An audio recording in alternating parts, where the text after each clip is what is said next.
Ini nih.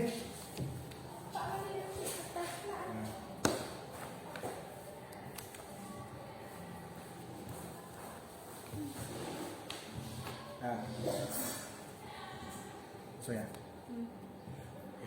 Assalamualaikum warahmatullahi wabarakatuh. Perkenalkan, nama saya Reza Salikin-Novianda,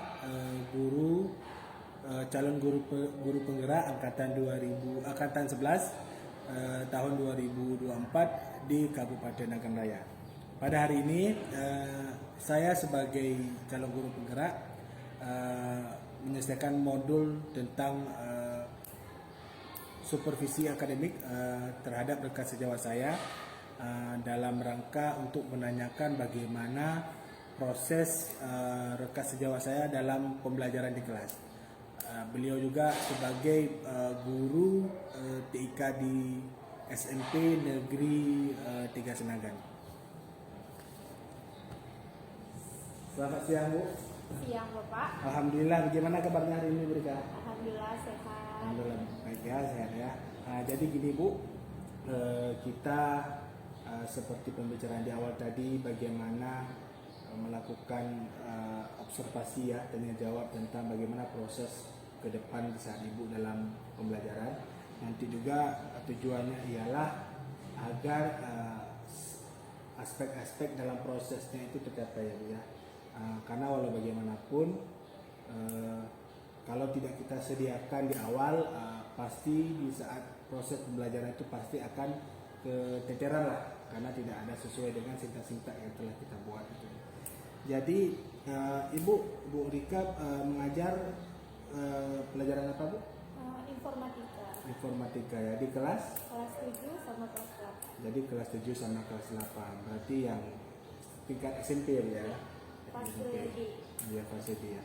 Berarti ada nggak, Bu, kendala di awal di saat Ibu melakukan proses bagaimana siswa di kelas 7 misalkan, beda nggak antara mengajar kelas 7 sama kelas 8? Beda, Pak. Karena kan kalau di kelas 7 kan mereka masih awalnya masuk di proses di fase D-nya. Keluar dari fase D. Berarti baru, karena memang baru ya mereka ya. Oke, Bu, jadi untuk ke depan nanti kita akan cek bagaimana kesiapan Ibu dalam proses pembelajaran. Jadi, Bu, ini ada beberapa pertanyaan yang saya siapkan. Kita akan menanyakan yang pertama, tujuan pembelajaran Ibu untuk materi ke depan itu apa, Bu? Kalau bisa Ibu kasih tahu dulu materinya tentang apa. Ya, jadi di kelas 7 nanti ketika saya masuk, saya sudah masuk ke bab sistem komputer, Pak. Sistem komputer. Di mana nanti tujuannya itu yang pertama, nah kalau di sistem komputer nanti kan ada 4 pertemuan, Pak. Ya, ada Nah, nanti di pertemuan pertama itu saya akan siswa saya itu mampu mengidentifikasi perangkat keras berdasarkan bentuk dan cirinya. Nanti mulai dari monitor, apa sih cirinya, keyboard, mouse, itu. Yang kedua itu nanti siswa mampu mengetahui spesifikasi perangkat keras. Ya, spesifikasi ya. Jadi tahulah speknya perangkat keras ya, Bu ya. Kemudian yang terakhir itu nanti siswa mampu mengidentifikasi komponen penyusun perangkat keras. Jadi memang tujuan pembelajaran itu bagaimana siswa tahu tentang perangkat-perangkatnya ya, Bu ya. Oke, bagus, Bu, itu salah satu juga tujuan pembelajarannya. Terus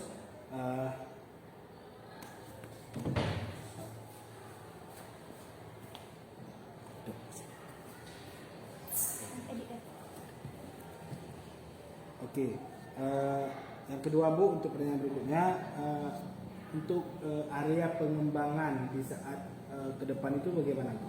Area pengembangan apa area yang Ibu ingin lihat dari siswa setelah proses ini, bagaimana? Yang pertama itu nanti keaktifan mereka, Pak. Iya, keaktifan di kelas ya. Keaktifan kelas, bagaimana orang tuh percaya diri, menunjukkan presentasi mereka bagus, sikap kerjasamanya. Berarti memang bagaimana kita lihat pengembangan mereka dalam berkolaborasi di kelas ya. Ya. Terus dalam proses pembelajaran Bu, apakah ada model Bu yang Ibu terapkan besok di itu? Ada model yang saya akan berikan kepada mereka itu PBL. PBL, berarti itu problem basic learning ya, berarti pembelajaran berbasis masalah. Berarti itu bagus Bu. Jadi dan ada nggak Bu strategi pembelajaran di PBL itu? Ada, nanti saya berikan mereka kelompok untuk mereka diskusi di timnya masing-masing. Saya berikan berapa kelompok, misalnya ada 3. Nanti saya berikan lembar kerjanya, Ya, lembar kerjanya untuk mereka. Kemudian nanti mereka akan presentasi ke depan. Nanti kemudian berdiskusi antar kelompok itu masing. Oh iya, jadi ibaratnya Ibu setelah memberikan materi kepada mereka, pengalihan materi, nanti mereka berdiskusi ya dengan masalah yang Ibu berikan gitu. Jadi juga mereka juga yang akan menyelesaikan masalah-masalah dari teman, misalnya tanya jawab lah gitu ya. Itu salah satu proses pembelajaran yang membuat peserta didik aktif Ibu di kelas ya. Terus Ibu dari proses tadi, kira-kira untuk sistem penilaiannya itu bagaimana Bu? Sistem penilaian yang saya berikan itu yang pertama ya ujian tulis, nanti situ saya nilai, kemudian keaktifan siswa, kerjasama. Kalau sikap siswa Bu, apakah itu termasuk penilaian? Ya, sikap siswa loh. Berarti sikap siswa, terus ada juga nanti Ibu kasih ujian tulis ya, ujian tulis soal ya, soal di akhir, terus ada keaktifan siswa dalam proses, terus bagaimana tingkah laku dari kelas ya kan, apakah dia sopan ataupun tidak, jadi itu jadi salah satunya. Oke Bu, ini pertanyaan sudah Ibu jawab semua. Nanti kita akan melihat proses besok, kita melihat proses bagaimana Ibu dalam proses pembelajaran. Nanti juga saya dampingi Ibu, dampingi untuk melihat apakah sesuai apa yang telah Ibu sampaikan. Oke, kalau begitu saya berterima.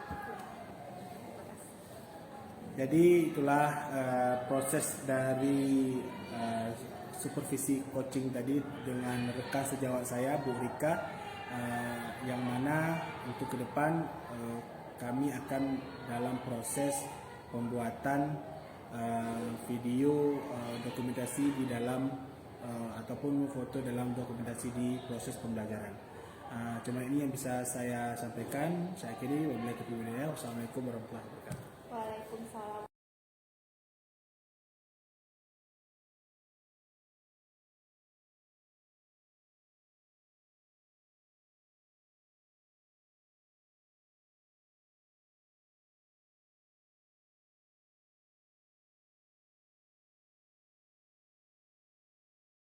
Oke, Assalamualaikum warahmatullahi wabarakatuh.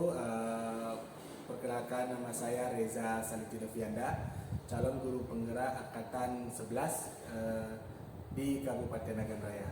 Pada hari ini saya akan melakukan coaching pada naskah observasi, yang mana hari ini saya ditemani oleh Ibu pengajar praktik Ibu Ros Sunida, terus dan ada rekan sejawat saya Bu Rika, ya. Beliau sebagai coachnya. Nanti kami akan melakukan sedikit tanya jawab tentang pasca observasi yang telah kami lakukan beberapa hari yang lalu. Oke, kita masuk ke proses tanya jawabnya. Terima kasih Bu Rika telah memberikan waktunya. Sebelumnya bagaimana keadaan Ibu, sehat? Alhamdulillah sehat dulu ya.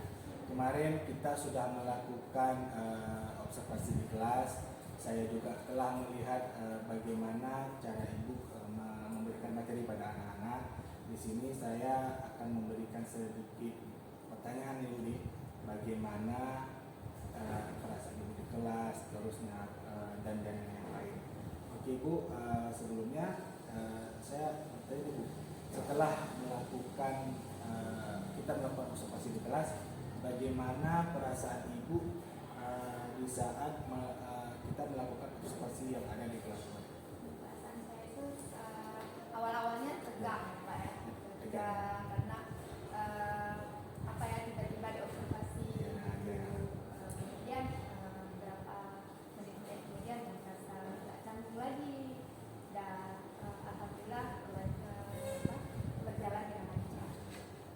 pun mungkin kita pun jarang melakukan observasi ya, jadi kan tidak terbiasa dengan adanya yang kita sejawat ya kan.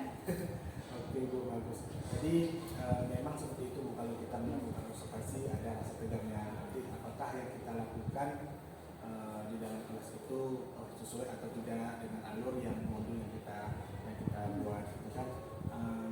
Terus di saat kita melakukan observasi kemarin, misalnya Ibu menyampaikan materi kepada anak-anak, adakah kendala di saat Ibu melakukan observasi kemarin? Kendalanya Pak itu anak-anak kita kemarin kan observasi di kelas 7. Jadi kan mereka masih di fase keluar dari fase SD-nya.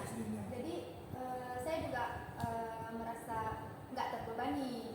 Tapi mereka lebih ke dunia fantasinya, masih dunia bermain, masih kita jelaskan harus kemarin kan masalah perangkat lunak, perangkat komputer. Jadi kalau misalnya kita jelaskan monitor, mereka tuh belum tahu yang mana monitor. Jadi kita sudah monitor tuh seperti layar, TV, ada TV, harus begitu. Jadi memang fantasinya harus keluar. Karena kita bisa lihat juga bahwa siswa kelas 7 kemarin itu mungkin belum sepenuhnya melihat fisik bagaimana kondisi alat-alat lunak ya. Dan terus betul sekali. Dan kemarin Bu, apakah tujuan pembelajaran kemarin itu sudah disampaikan kepada siswa? Alhamdulillah sudah. Saya juga membuat asesmen. Tujuan itu insya Allah untuk pertemuan pertama. Dan dari kendala yang telah Ibu ceritakan pada saya, sekiranya nih adakah solusi bagaimana siswa-siswa ini bisa lebih berkembang lagi ke depan?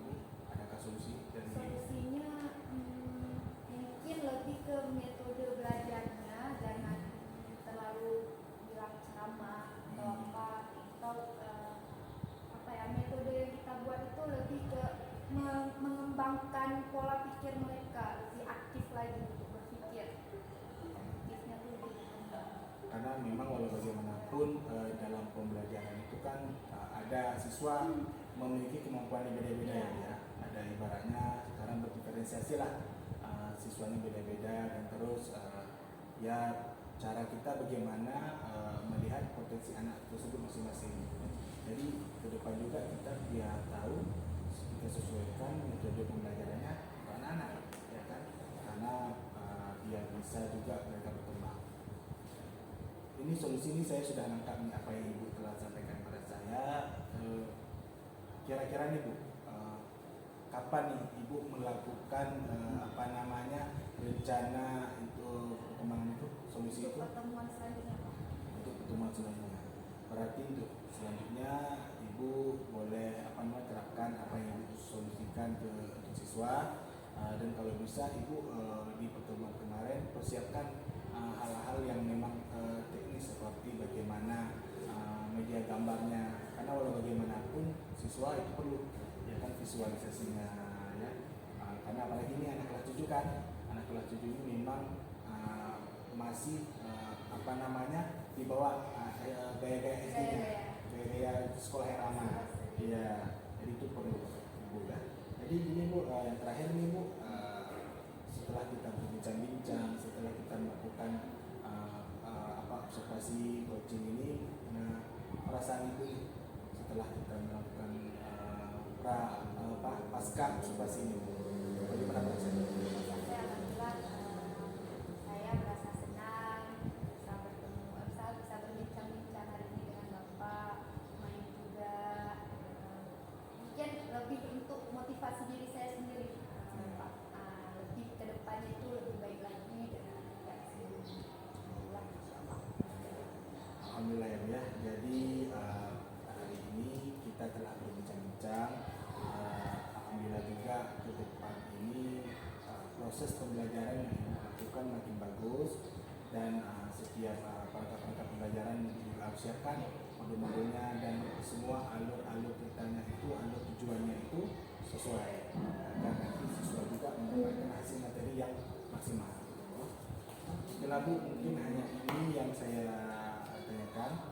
Mudah-mudahan di hari berikutnya kita bertemu lagi dan kita berbincang lagi tentang masalah kondisi yang ada di kelas ini.